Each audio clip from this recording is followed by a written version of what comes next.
Well, howdy there, Internet people. It's Bo again. So, today we are going to talk about gas prices and other costs for the average American.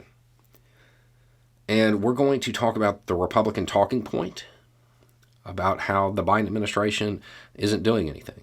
Well, at least not doing enough. And we're going to kind of examine that because that's their strategy going into the midterms.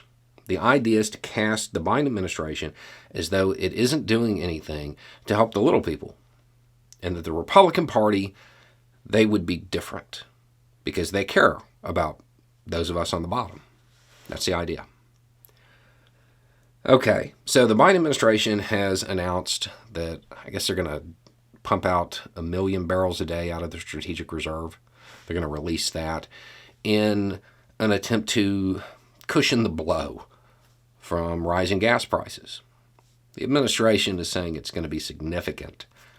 I don't know about that, but it is going to help. It will help cushion the blow. I just don't know about that significant part. The Republican Party undoubtedly is going to say this isn't enough. He should cap prices. He should do whatever to help the average working American, because that's the image they want out there heading into the midterms. That it's the Republican Party who cares about working Americans. The thing is, we're sitting here, we're rationing gas, basically. You know, I know a whole lot of people who used to be in the category of folks who always filled their car up when they go to the gas pump, and now they're throwing in like $20. You know, not putting it all in right now. Imagine if you had to do that with something that was supposed to keep you alive, like insulin. The news that's going out is that the House passed a bill to cap the cost of insulin to, I want to say, $35 a month. This is something that will affect somewhere between, 7 and 10 million Americans.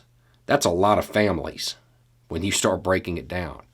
That's a whole lot of people that will be impacted other than those directly using it. You know, we focus on the 7 to 10 who actually need the insulin, but those people have families. And this will help those families and their overall economic well-being. And that passed the House. It passed the House with every single Democrat voting for it and 12 Republicans. 193 voted against it. Something to help average working Americans. And now the bill is going to go to the Senate. And the odds are that it won't make it. They have to find at least 10 Republicans to sign on in the Senate for it to go through. But see, if they obstruct this, if they stop this, if they hurt 7 to 10 million Americans and their families, well, that helps their narrative. That helps them in the midterms.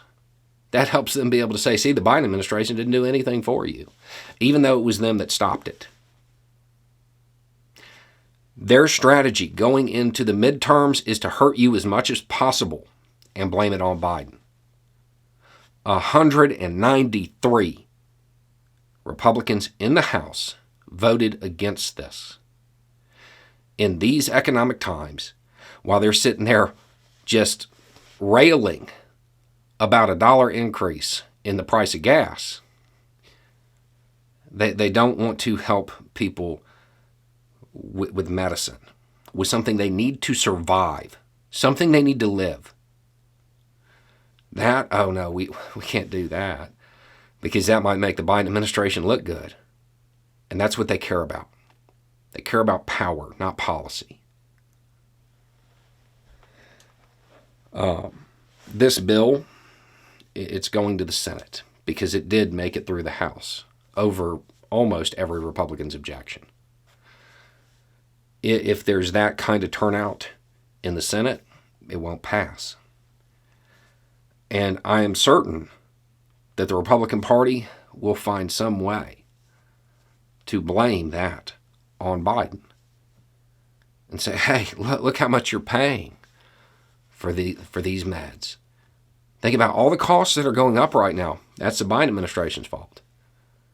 Never mind that they torpedoed pretty much every economic package he's put forward. Because that's their plan. The plan heading into the midterms is to hurt you as much as possible. You know, a whole lot of states have decided to go without their gas tax while this is going on. I know that there's at least one Republican governor who's constantly talking about gas. And that state still has their gas tax. Because they don't want to be part of the solution. They don't want to help Americans. They want Americans hurt so they can blame Biden. Anyway, it's just a thought. Y'all have a good day.